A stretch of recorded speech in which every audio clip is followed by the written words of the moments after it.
How are you sweating or melting today? It's just looked in the kitchen and it's gone off. It goes up to 40 degrees Celsius and it's above that, probably about 45, and sort of breaking out in a sweat, just sitting. On playback of the last video, hopefully I'm talking loud enough that the microphone of this device will pick it up, so it's not quite. So it's a struggle to hear, but it is the device microphone I'm using. I can't find anything in settings of how to alter it, but there is the close captioned option on the settings when you play back on YouTube. So as an interim, if you are struggling to hear because there's volume issues, the problem is when I play it back on this device, it's not apparent. I don't know how you're going to hear it, but I will do my best to rectify that. I suppose while we're on this sort of related topic, please do read the description. I'm very much reliant on donations and generating any income from tarot card readings, mentorship, helping you through struggles with life. Before we get to the main topic of the video, which is following on from yesterday about boundaries, I think it was yesterday, or it might have been, actually it was the day before. Find my lighter now. Oh, it's in my pocket. Yeah, I spoke about being deadly serious, and I said I'd come back to that, but the video ended up as 45 minutes long, and I didn't get back to it, so we'll address that now. But before I do, I just want to share a little story, an observation from yesterday. So pretty much where I'm sitting and I'm watching Damiana and thinking, what's she got there? What's she playing with? And turned out to be either a type, I think it's a type of wasp. And she kept pawing at it, and it eventually sort of wandered off, damaged wings. And I thought, well, I'll just be the observer. It seems cruel, but what can I do? I can't repair the wings. Leave it to nature to sort out.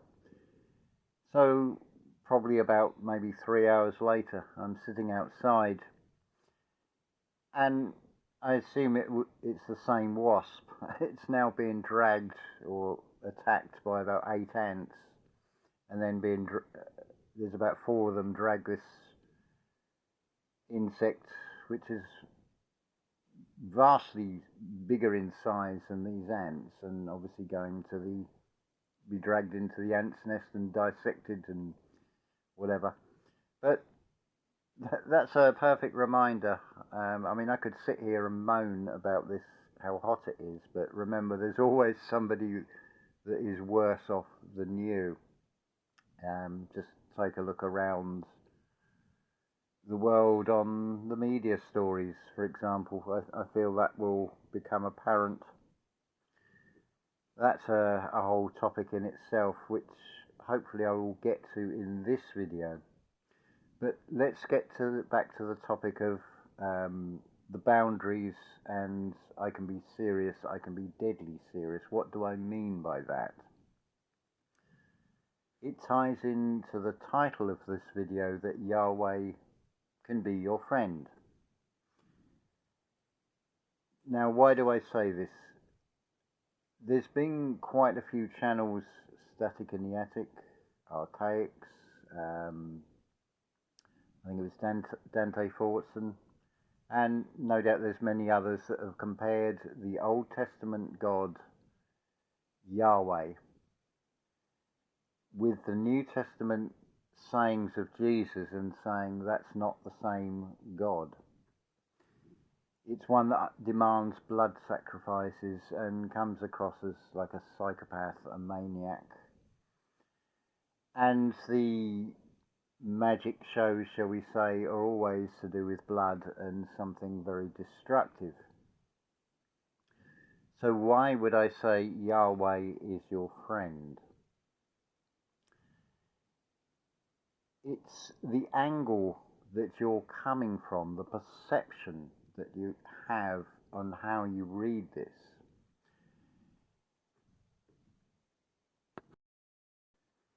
As I've said on many videos, the external view is like a mirror, so the linear perspective will come out reversed. Left becomes right, right becomes left. So it comes down to interpretation of what you're actually reading. The Bible is a book of the knowledge of good and evil. The good and the way it ideally should be read is internal. So all these characters like Moses, Aaron, Yahweh, the Pharaoh, and any other names that are mentioned in that are actually the aspects or archetypes within yourself. The universe is you in verse. So the Yahweh, the voice from behind the burning bush, is actually from behind the thalamus or the pineal gland. The multitude or the children of Israel are the cells in your body. So if you think of it in terms of like the prodigal son with the ever-loving father, that will let the son go off and make all kinds of mistakes and then come back and be greeted with welcome arms because that child has gone out and gained experiences and there's no judgment placed on it. So, but when we turn it into the Yahweh, it's doing the same thing. The feelings that you create inside yourself, this is where the Moses part comes in and the Aaron part. The thoughts in the mind that are then being transmitted down into the body. This is where this slaughter is actually happening. It's the thoughts that you create in your mind that are translated into the body. So this is why the children of Israel can seem to be condemned to wander around the desert for 40 years and then is promised a land that is not theirs. Well, the physical body is not yours. It's just something temporarily on loan. So why it says about anybody over 20 will be murdered and anything under 20, well, it's the young blood. It's those new thoughts that you're putting inside yourself as opposed to the old thoughts that need to be let go of. So you're effectively creating a mass murder of the cells inside yourself that are on the wrong polarity, that seeing everything as negative. They do need to be destroyed. I mean, if you think about the word or the name Yahweh, it's Yahweh, which is the reverse of Ouija, the we and the Yah, which is a portal to open up to demonic spirits. And the external desert demon Yahweh, it's a way of letting that in. Alcohol is another one. They're called spirits for a reason, and that expression about being apprehended because you've been caught driving under the influence. It's the influence of the demonic spirits. It's not the influence of the alcohol. It's what the alcohol allows to flow into you that crosses the blood-brain barrier. There's your crossing of the Nile as well, but that's not the right way. That's not the one that's going to benefit you. So the promised land is actually your physical body in this reality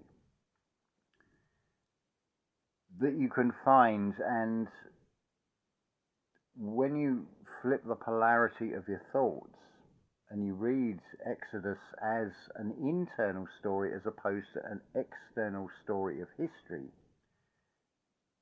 it then starts to make a lot more sense. Another way of saying this would be to say, listen to the teachings of Neville Godard or Dr. Joseph Murphy, where the interpretation is all about, in the Bible, is actually like a guidebook. But it's dressed up in a way that these archetypes are given names, and of course with all the rewritings it's then taken as a literal story, and certainly has been played out and is playing out as a literal story. So hopefully that will give you a different perspective, because if you're looking at the Bible as a story of external history,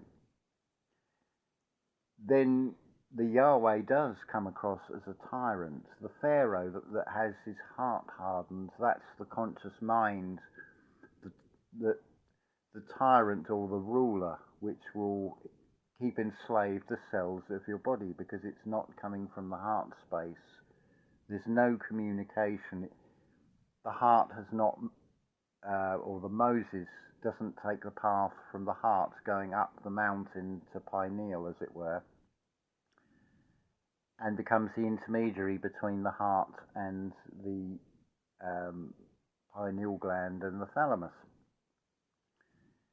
Thalamus, I mean, if you break the word down, it's the all am us, effectively.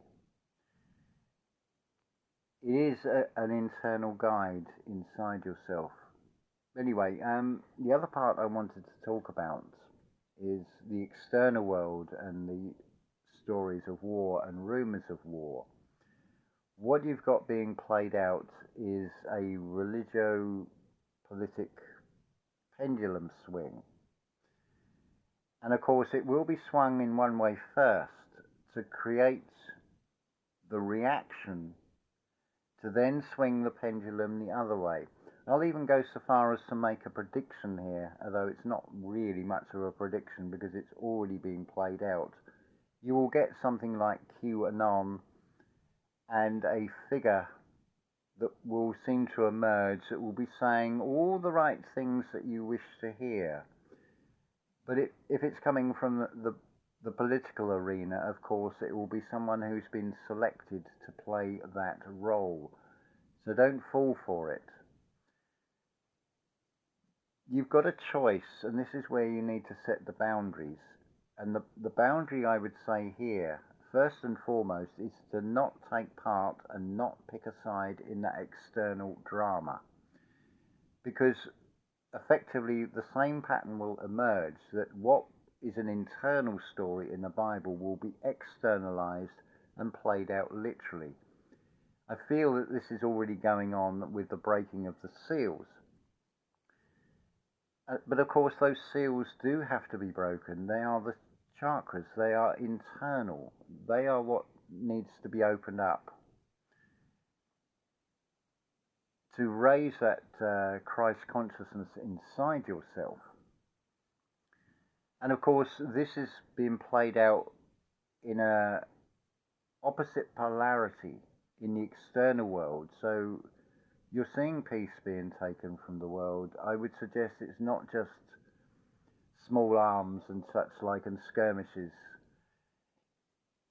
and also being fueled by the media portrayals, which is very much on the lines of looking at the external and the obvious external differences, i.e. the colour of skin.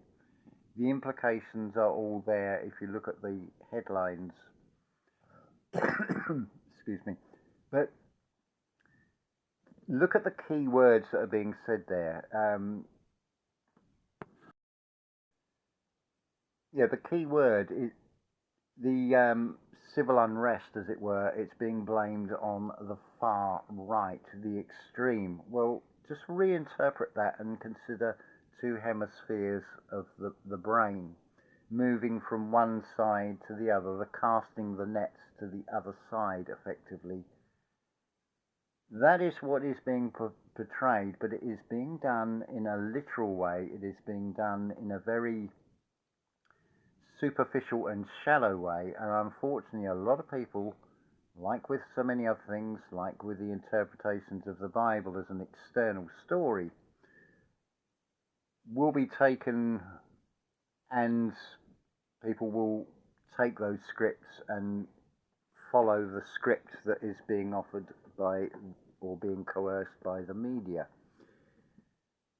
So this is where you need to set your boundaries of between yourself, the external universe, and the internal universe.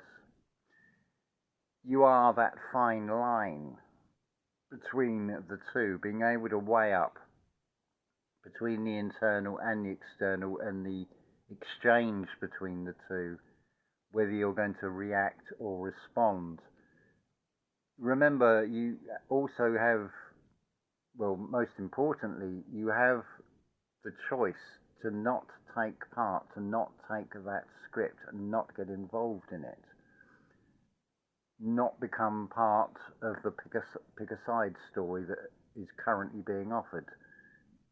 You're going to see a continuous bombardment where this becomes almost meaningless. It's a way of desensitizing the collective. I will go so far as to say that this could potentially end up as religious services with witch burning, shall we say, and people won't bat an eyelid. They will go along with it, all because a figure will be brought forward that will make all the right noises and be saying all the things people wish to hear. That's all part of the lure.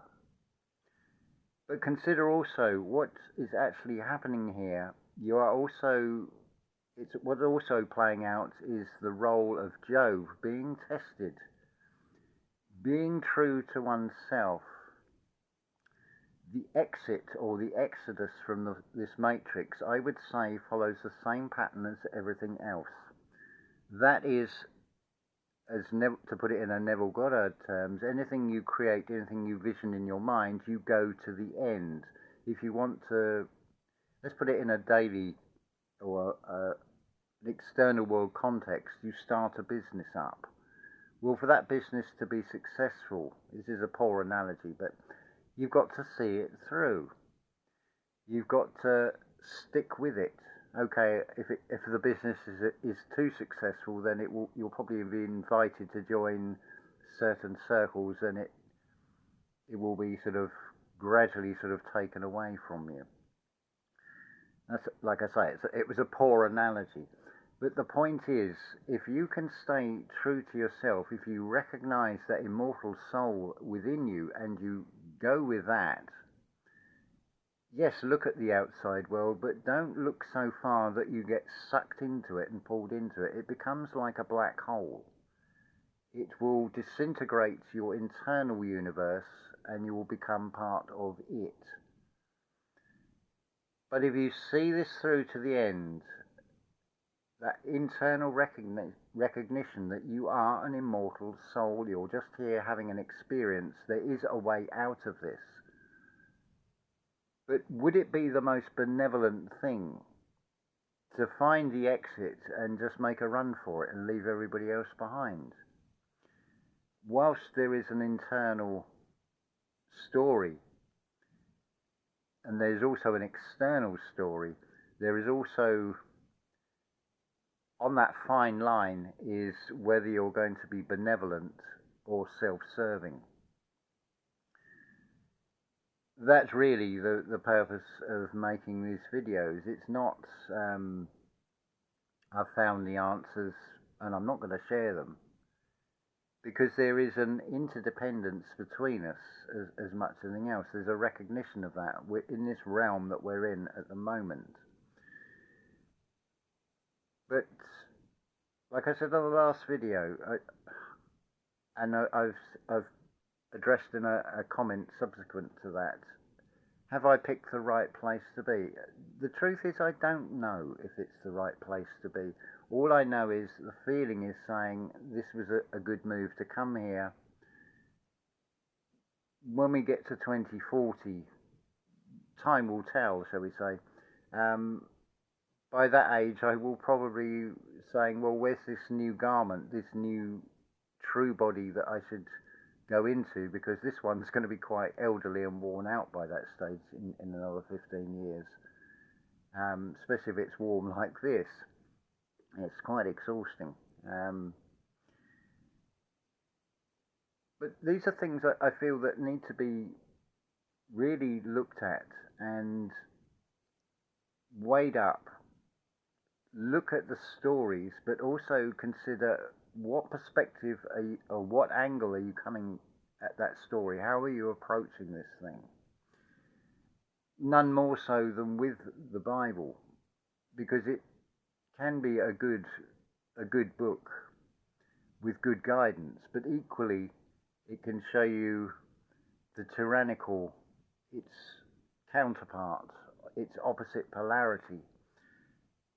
It's sitting in the middle between the two and weighing things up. It shouldn't take a lot really to weigh this up.